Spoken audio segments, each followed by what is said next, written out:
Welcome guys, माई smart study YouTube channel classes पर आपका स्वागत है।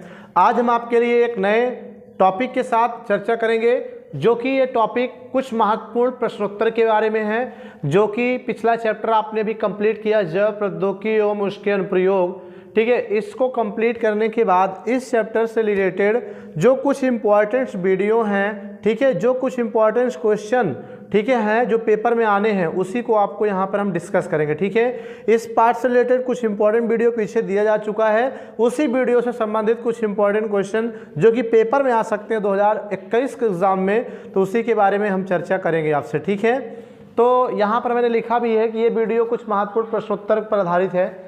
इसी क्रम में अगर पहले क्वेश्चन को देखें इस पार्ट में कि जैव प्रौद्योगिकी का स्वास्थ्य के क्षेत्र में अनुप्रयोग बताइए। ठीक है, मतलब जैव प्रौद्योगिकी जो टेक्नोलॉजी है, बायोटेक्नोलॉजी, स्वास्थ्य के क्षेत्र में किस प्रकार कार्य करती है, किन किन चीज़ों को किन किन क्षेत्रों में ये क्या है हेल्पफुल है, उसी के बारे में ये पूछ रहा है। ठीक है, इस तरह का क्वेश्चन कई बार पूछा गया है, तो मे भी पॉसिबल फिर पूछा जा सकता है, संभावना भी है। तो आइए देखते हैं कि उत्तर कैसे राइट किया जाता है। ठीक है, फर्स्ट ऑफ ऑल गाइस, जो प्रश्न दिया है, प्रश्न को ध्यान से पढ़ा करो पेपर में, और पढ़ने के बाद इसका इंग्लिश वर्जन भी वहाँ उपलब्ध रहेगा, तो इंग्लिश वर्जन भी देख लिया करो दूसरे साइड। ठीक है, तो क्वेश्चन क्लियर होने के बाद आप फर्स्ट ऑफ ऑल राइट करने के लिए पहले हेडिंग डालोगे, और हेडिंग वही डालिए जो क्वेश्चन में पूछा गया। जैसे जैव प्रौद्योगिकी पूछ रहा है, तो यहाँ जैव प्रौद्योगिकी ही आप क्या करेंगे, लिखेंगे या डालेंगे। ठीक है, अब जैव प्रौद्योगिकी लिखने के बाद इसके आंसर को कैसे राइट करते हैं आइए देखते हैं। ठीक है, तो ये आपका क्वेश्चन है, जैव प्रौद्योगिकी का मानव क्षेत्र में या स्वास्थ्य के क्षेत्र में अनुप्रयोग। तो हम लिखेंगे जैव प्रौद्योगिकी का स्वास्थ्य के क्षेत्र में निम्नलिखित अनुप्रयोग है, या स्वास्थ्य के क्षेत्र में अनुप्रयोग। पहले आप इस तरह से क्वेश्चन की हेडिंग डालेंगे, और हेडिंग डाल करके चीज़ों को जितना ज़्यादा से ज़्यादा हेडिंग कवर करके उसको पॉइंट करके लिखेंगे, उतना ही अच्छा नंबर उठेगा। अब ऐसा नहीं कोई क्वेश्चन पूछा है तो सीधे आप उत्तर डालकर उत्तर लिखना ही चालू कर दो, ना कहीं पॉइंट है ना तो कहीं पे हेडिंग्स है। तो ये कहीं ना कहीं लेखन शैली मायने रखता है कि कितना चीज़ों को पॉइंट आउट करके लिखते हो। पॉइंट आउट करने पर एग्जामिनर को आसानी होती है आंसर राइट करने में, रीड करने में, और आसानी से वो क्या है पढ़ करके आंसर को मार्किंग कर देता है। ठीक है, तो लिखा है जैव प्रौद्योगिकी के स्वास्थ्य के क्षेत्र में, फिर लिखेंगे यहाँ पे हम जैव प्रौद्योगिकी का स्वास्थ्य के क्षेत्र में निम्नलिखित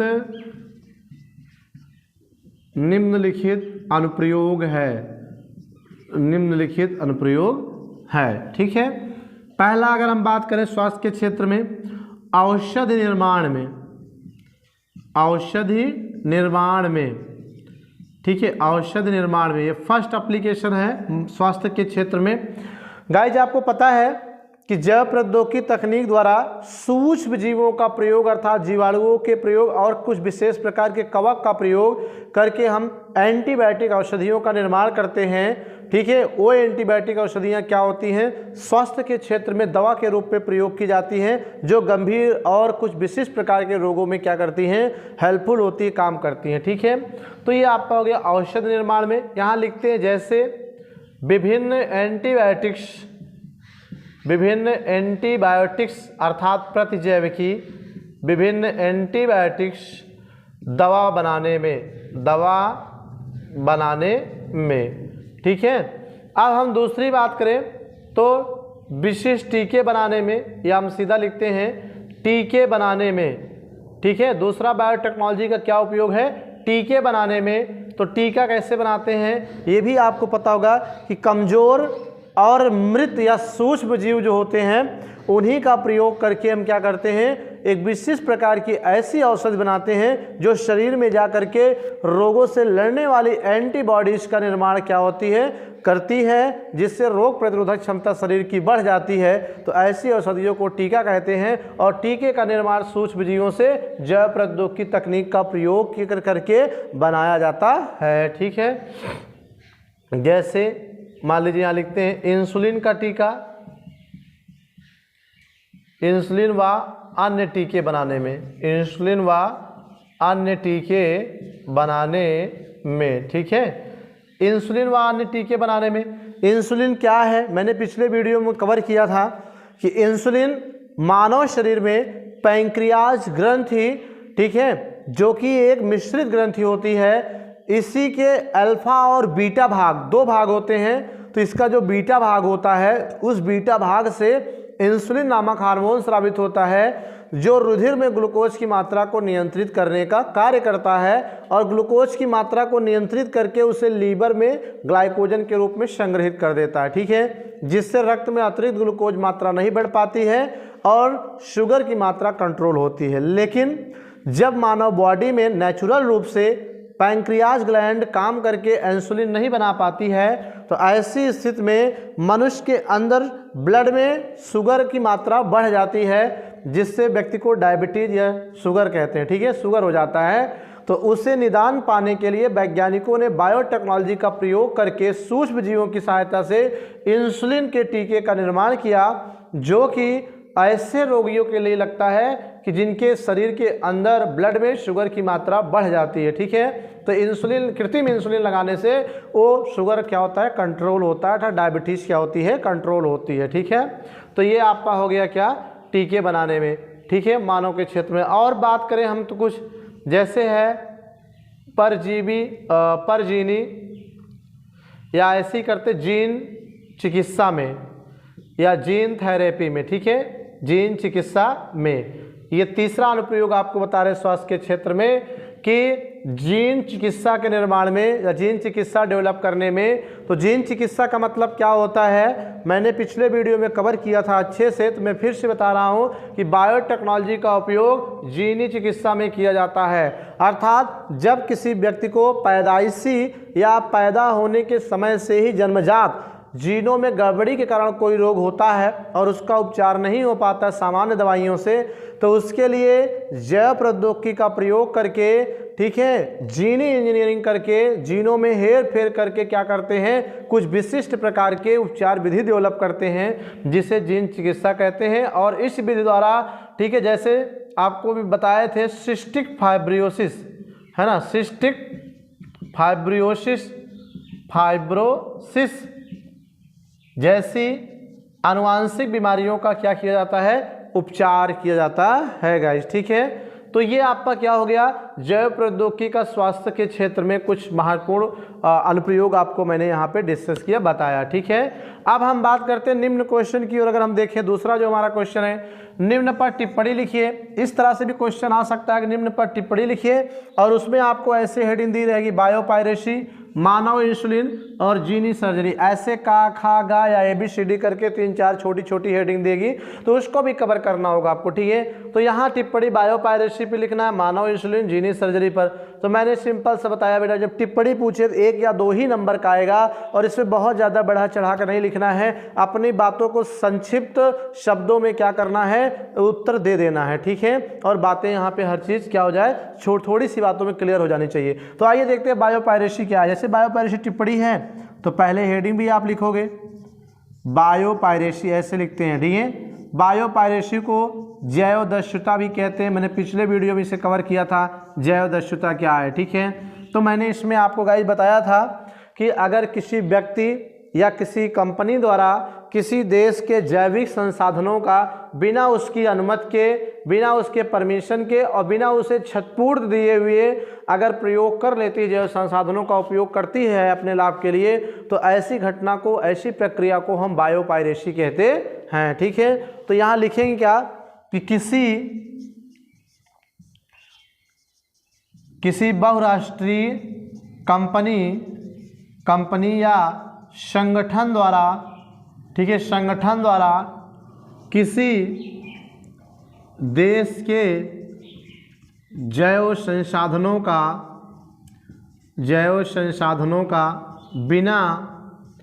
बिना व्यवस्थित अनुमोदन या क्षतिपूर्ति दिए उसका उपयोग करती है, तो इसे ही बायो पायरेसी, ठीक है, बायो पायरेसी कहते हैं या जैव दस्युता कहते हैं। ठीक है, जैसे मैंने आपको पिछले वीडियो में बताया था कि एक एली लिली नामक कंपनी है जिसने मेडागास्कर देश के जो सदाबहार वृक्ष है उस वृक्ष का प्रयोग करके 2 एल्केलाइड प्राप्त किए थे जिनका उपयोग कैंसर उपचार में किया और बाद में उसका व्यवसायीकरण भी किया, लेकिन मेडागास्कर देश को कोई भी क्षतिपूर्ति नहीं दिया। तो ये बायोपायरेसी होता है। ठीक है, तो ये आपका क्या हो गया बेटा, बायोपायरेसी भी हो गया। इस तरह से लिखकर यहाँ एग्जाम्पल भी दे देंगे। मान लीजिए देते हैं जैसे में लिखेंगे सदाबहार वृक्ष जो कि मेडागास्कर देश का एक पादप है जिसका प्रयोग बिना क्षतिपूर्ति दिए एली और लिली, ठीक है, एली लिली कंपनी ने व्यावसायिक स्तर पर कैंसर दवा प्राप्त करने में किया। ठीक है, तो ये घटना क्या है, बायोपायरेसी है। ठीक है, मैंने बताया था आपको पिछले वीडियो में, फिर से कह रहा हूँ, अगर जैसे कोई भी आपका संसाधन है, कोई आपके पास ऐसा बगीचा है, पेड़ है, प्रोडक्ट है जिसका कोई कंपनी या कोई व्यक्ति, कोई संगठन बिना आपकी अनुमति के, बिना आपको उसका नुकसान की भरपाई किए अगर प्रयोग करता है तो उसे बायोपायरेसी कहते हैं। ठीक है, तो ये गाइज हो गया आपका बायोपायरेसी। अब मानव इंसुलिन की बात करें तो मानव इंसुलिन क्या है ये भी आपको पता है, अभी मैंने बताया था यहाँ पे। लेकिन मान लीजिए अगर लिखना है टिप्पणी तो आप क्या करोगे, जैसे मान लीजिए यहीं पे हम लिखते हैं इंसुलिन पे, यहाँ पे इसको ले आते हैं कि मानव इंसुलिन क्या है। ठीक है, यह एक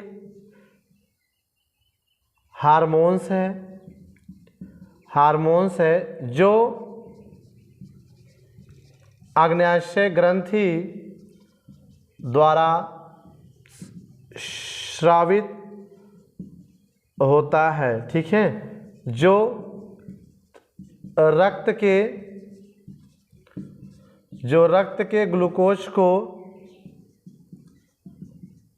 के ग्लूकोज को नियंत्रित करता है। ठीक है, नियंत्रित करता है और उसे ग्लाइकोजन के रूप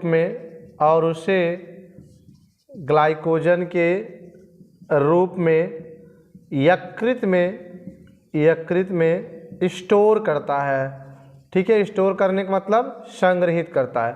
ये है मानव इंसुलिन। ठीक है, तो बाकी और बातें मैंने आपको बताया ही अभी कि जब नेचुरल रूप से मानव शरीर में इंसुलिन नहीं बन पाता है तो जैव प्रौद्योगिकी तकनीक का प्रयोग करके या जीन इंजीनियरिंग का प्रयोग करके मानव इंसुलिन का निर्माण किया गया कृत्रिम रूप से, जिसका प्रयोग इंजेक्शन के रूप में किया जाता है जो रक्त के ग्लूकोज को नियंत्रित करने का प्रयास करता है। ठीक है गाइस, तो ये है। अब हम चलते हैं नेक्स्ट एक और जो हमारा टिप्पणी में बचा हुआ उस पर चर्चा करेंगे, लेकिन फिलहाल इससे हम हटाते हैं। यहाँ पे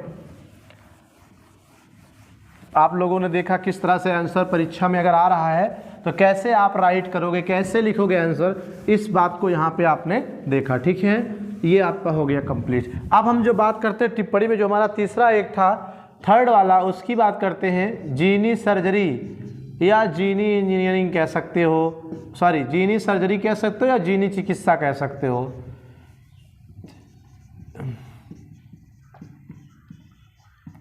ओके गाइस, जीनी चिकित्सा। ठीक है, जीनी सर्जरी या जीनी चिकित्सा, ये क्या होता है ये भी मैंने पिछले वीडियो में कवर किया है, लेकिन टिप्पणी आ गई लिखने को एग्जाम में, कैसे राइट करोगे। फर्स्ट ऑफ ऑल हेडिंग ही कर लीजिए, जीनी सर्जरी या जीनी चिकित्सा। अब इस जीनी थेरेपी भी कहते हैं। इसमें क्या है कि जब किसी बालक में जन्मजात, ठीक है, जब बालक भ्रूण में पल रहा है उसी समय कोई ऐसे जीन की गड़बड़ी हो गई जिसकी वजह से जो बालक पैदा हुआ उसमें कोई गंभीर बीमारी हो गई, जिसका इलाज सामान्य तरीके के सिस्टम से, सामान्य तरीके के ट्रीटमेंट से नहीं होता है, तो उसे जीनी सर्जरी की या जीनी चिकित्सा की आवश्यकता होती है। तो इसके अंतर्गत हम क्या करते हैं, उस व्यक्ति के जीनोम में अवांछित खंड या अवांछित जीन या न्यूक्लियोटाइड को हम क्या करते हैं, हटा करके उसके स्थान पे वांछित टाइप के जीनों को जोड़ करके उस रोग को नियंत्रित करने का प्रयास करते हैं। जैसे एडीए नामक जो मैंने आपको बताया एक रोग है जो सर्वप्रथम एक 4 वर्षीय बालिका में क्या किया गया था, पाया गया था, और जिसका उपचार भी क्या है, सन 1970 के आसपास जीनी सर्जरी द्वारा, जीनी चिकित्सा द्वारा किया गया था। ठीक है। या सिस्टिक फाइब्रिस नामक बीमारी भी जो कि एक आनुवांशिक बीमारी है, जन्मजात गड़बड़ी है, उसका उपचार भी कहीं ना कहीं जीनी सर्जरी के द्वारा किए जाने का प्रयास किया गया। ठीक है। तो ये क्या है आपका जीनी चिकित्सा या जीनी सर्जरी है। ठीक है। अब हम बात करते हैं, अगर इसको लिखना हो तो कैसे लिखेंगे। ठीक है। आइए देखते हैं। किसी जीव के, ठीक है, किसी जीव के जीनोम में अवांछित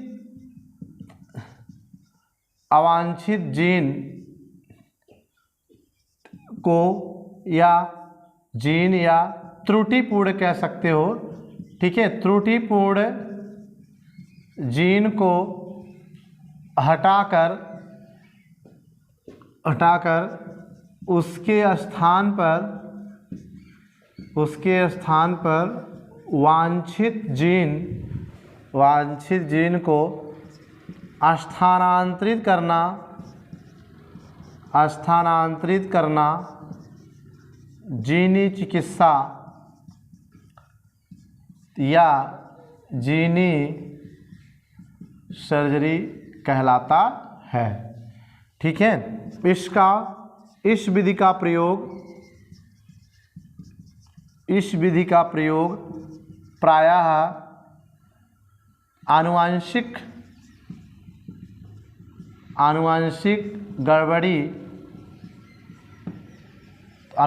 गड़बड़ी द्वारा उत्पन्न रोगों के उपचार में किया जाता है। ठीक है। ये आपका क्या कुछ एग्जाम्पल, जैसे सिस्टिस फाइब्रिसिस और एडीए व अन्य, ठीक है, रोगों के उपचार में इस सर्जरी का प्रयोग किया जाता है गाइस। ठीक है। तो ये आपका हो गया जीनी सर्जरी। अब चलते हैं नेक्स्ट क्वेश्चन की ओर। अब जो हमारा नेक्स्ट क्वेश्चन है, ठीक है, तीसरा क्वेश्चन, अगर उस पर हम बात करें प्रश्न नंबर 3 पर, तो ये भी पूछा गया है वैक्सीन क्या है। ठीक है।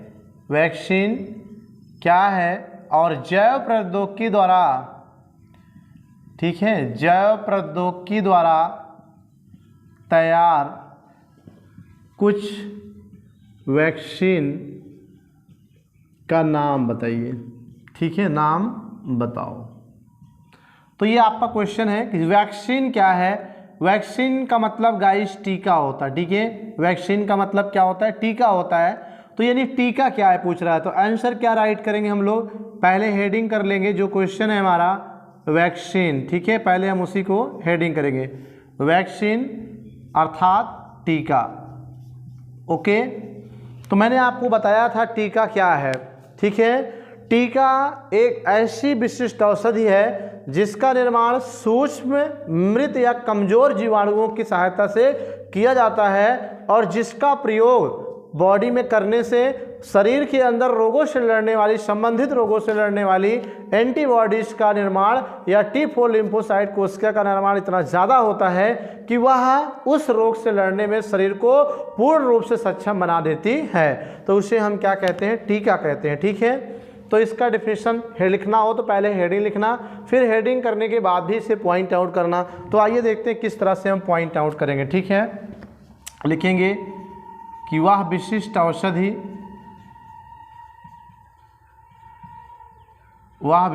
औषधि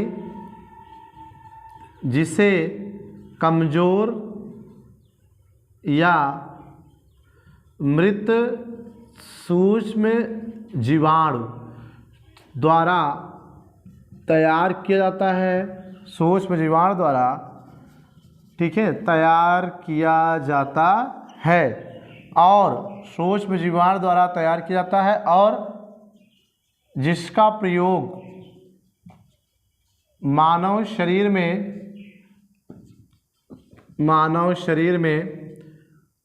रोगों